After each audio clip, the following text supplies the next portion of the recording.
সভা আমি আজি অনুষ্ঠিত কৰিলোঁ। আমাৰ সন্মানীয় বিধায়ক ডাঙৰীয়া, জিলা সভাপতি ডাঙৰীয়াকে আদি কৰি যিসমূহ মূল আমাৰ ত্ৰিমূৰ্তিক যি কাৰ্যকৰ্তা, সেই কাৰ্যকৰ্তাসকলৰ লগত আমি সভা অনুষ্ঠিত কৰিলোঁ। আৰু প্ৰায় আমি 760জন আমাৰ দক্ষিণ কামৰূপ জিলাৰ পৰা আমি জয়যুক্ত কৰিব লাগিব আগন্তুক দিনত।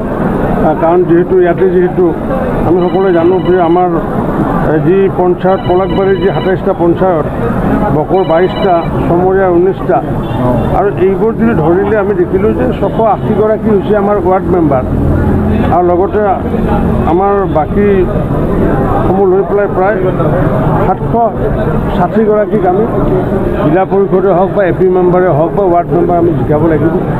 যদিও নিৰ্বাচনটো আমাৰ এইবাৰ ৰাজনীতিমুক্ত নিৰ্বাচন হ'ব পঞ্চায়তত, তথাপি আমাৰ যদিও সমৰ্থকে বা আমাৰ সদস্যই খেলিব, কিন্তু আমি তাত কোনো ধৰণৰ কেম্পেইন নকৰোঁ।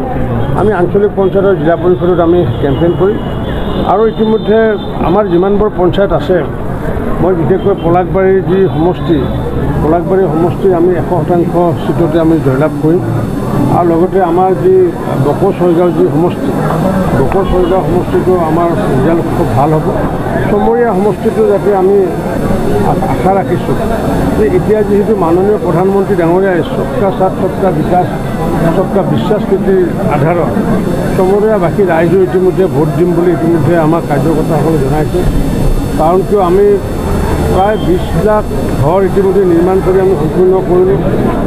আনহাতে 5 লাখৰ ঘৰৰ কাম চলি আছে। আৰু আগন্তুক দিনত আমি যিসকলে প্ৰকৃত অৰ্থত কেঁচা ঘৰ আছে, দুখীয়া মানুহ, তেওঁলোককো ঘৰ দিয়াৰ আমি ইতিমধ্যে প্ৰতিশ্ৰুতি আমি দিছোঁ। আৰু এইখিনি দিবলৈ যাওঁতে আমি কোনো ধৰণৰ জাতি, ধৰ্ম, বৰ্ণ নিৰ্বিশেষে সকলোকে আমি দুখীয়া মানুহক এই ঘৰ প্ৰদান কৰিছোঁ। মাননীয় মুখ্যমন্ত্ৰী ডাঙৰীয়াই যেতিয়া অৰুণোদয় প্ৰদান কৰিছিলে, জাতি, ধৰ্ম, বৰ্ণ নিৰ্বিশেষে আমি প্ৰদান কৰিছোঁ। এনেকুৱাকৈ সৰ্বস্পৰ্শী, সৰ্বব্যাপী আঁচনি আমাৰ প্ৰতিখন গাঁৱত, অসমৰ প্ৰতিখন গাঁৱত স্পৰ্শ কৰিছে।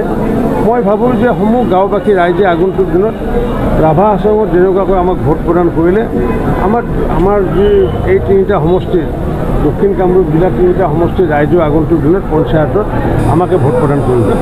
বিৰোধী একো নাই, একে হ'ব। ৰাভা আশ্ৰমৰ নিৰ্বাচন যেনেকুৱা, তেতিয়াও আপোনালোকে সুধিছিলে যে ৰাভা আশ্ৰমত মানে বিৰোধী সবল স্থিতি বুলি কৈছিলে, পিছত গম পালে।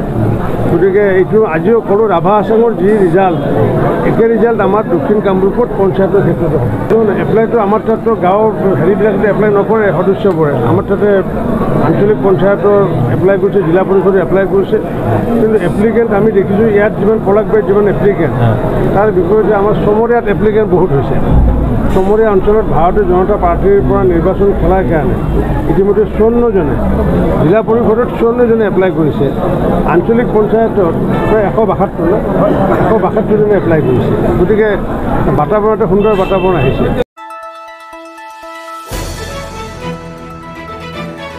দ্য নিউজলেণ্ড, অবিৰত তথ্যানুসন্ধান, আপোনাৰ সেৱাত খবৰ সন্ধান। দ্য নিউজলেণ্ড।